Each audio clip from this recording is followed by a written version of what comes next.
Yo, what is going on, guys? It's C-Brev. Welcome to another MLB The Show 19 card review. Today I'm going to be going over 99 overall signature series Vladimir Guerrero Sr.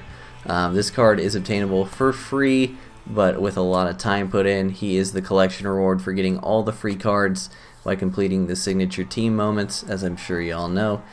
So it is a free card, but takes a lot of time to obtain. So everyone's definition of free is different, but stubs wise, money wise, this is a free card. So as far as the card review goes, I think this is a tier 1 outfield option for sure. I think this card hits about as well as he indicates with his attributes, and I think this card fields about as well as his attributes indicate. So this is one of those guys where the review's kind of lame because it's pretty much exactly what you see is what you get.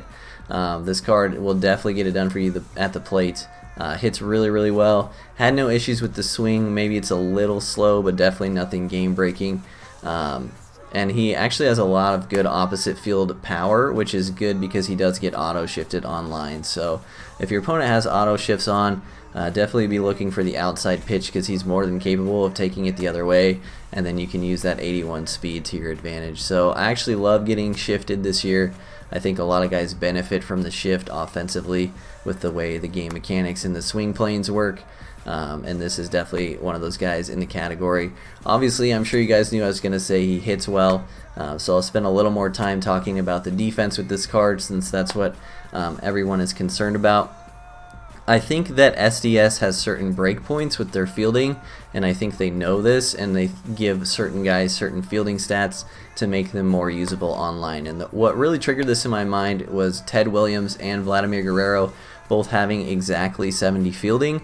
My experience is most guys with fielding in the 60s get bad animations, and so I thought it was really interesting that SDS gave them exactly 70 fielding.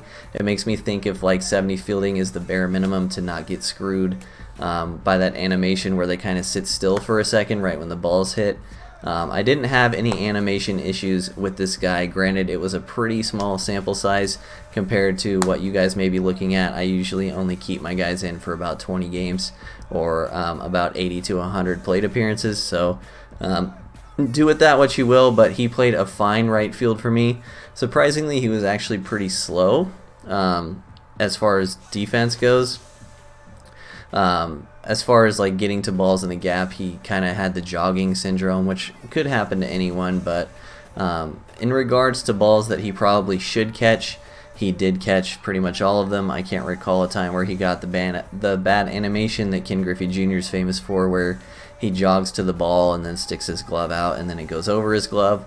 The super infuriating one. I didn't have any of those problems with that. Overall, I thought his defense was pretty good. And exactly how it indicates. I did notice some crazy arm strength with the 99. He was kind of pretty comparable with like some of the other guys I've used in the 90s.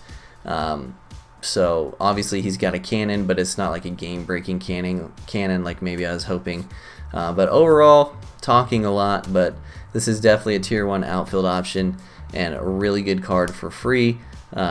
If you are in need of a free outfield option, this guy is the best option in the game probably, and definitely could make a spot on your bench or in your starting lineup depending on your play style and just the guys that you want to use in Diamond Dynasty. So as always, we'll rate the card how he rates in the meta, and we'll rate him compared to how much he costs. How he rates in the meta, I'll give him an A-, right up there in tier 1. Definitely could make an argument for a starting 3 outfielder in the game, like I said, depending on who you like to use.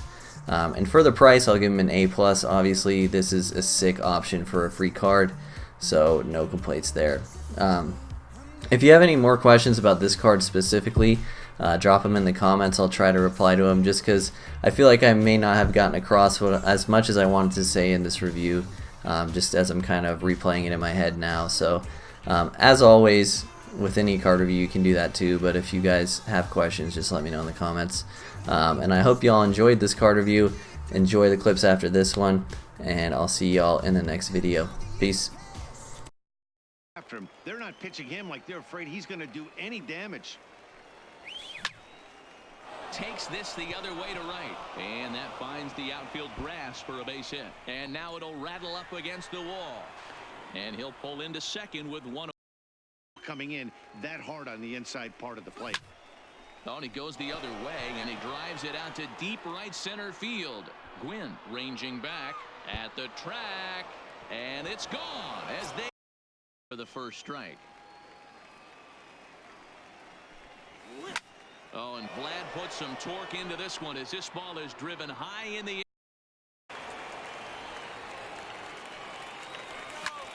Is swung on and driven out to right center field. A ball that's well hit. Gwynn looks up. Gone! The inning, and it'll be up to Vlad to keep it going. A swing by Vlad, and this one's driven to left. And it's gone as they add still another.